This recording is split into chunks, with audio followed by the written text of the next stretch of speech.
जैसा करोगे वैसा भरोगे। अली जफर का सियासतदानों के लिए अहम मशवरा। गुलकार अली जफर ने मुल्क की मौजूदा सूरत हाल के पेश नज़र सियासतदानों को अहम मशवरा देते हुए कहा है कि वो कुछ भी करने से पहले एक बार न्यूटन का कानून जरूर पढ़ लें, क्योंकि हर अमल का रद्द अमल जरूर होता है।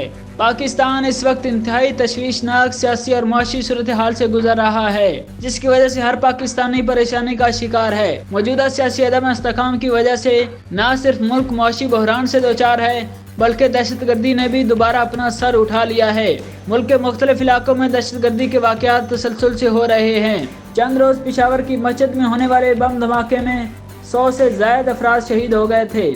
एक तरफ दहशतगर्दी के वाक़यात आम हैं, तो दूसरी तरफ सियासी मुखालिफिन को सबक सिखाने के लिए नामवर सियासतदानों को गिरफ्तार किया जा रहा है। अवाम महंगाई की चक्की में पिस रही है, जबकि हुक्मरान सिर्फ अपोजिशन को जेलों में बंद करने के तरीके ढूंढ रहे हैं।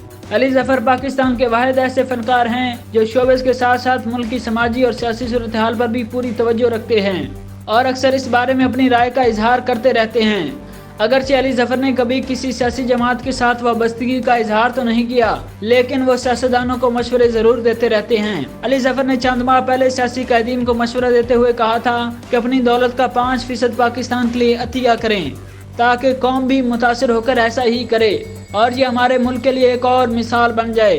अब अली जफर ने एक बार फिर मुल्क की मौजूदा सूरत हाल पर इजहार ख्याल करते हुए इन्हें अहम मशवरा दिया है। अली जफर ने ट्विटर पर मुल्क में होने वाली मौजूदा तनाज़ात पर मबनी सियासत पर तनकीद करते हुए लिखा कि फितरत में हर अमल का बराबर और मुखालिफ रद्द अमल होता है।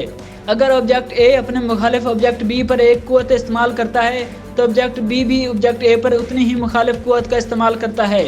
उन्होंने अपने ट्वीट में लिखा है कि हर सियासतदान को सबसे पहले Newton third law of motion का मुताला करना चाहिए।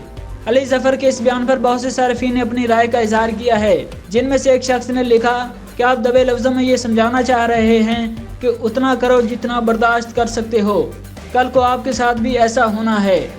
जबकि एक और सारिफ ने लिखा है कि बेचारे हमारे आर्टिस्ट भी इस मुल्क की गंदी सियासत को साफ करने में उलझते जा रहे हैं।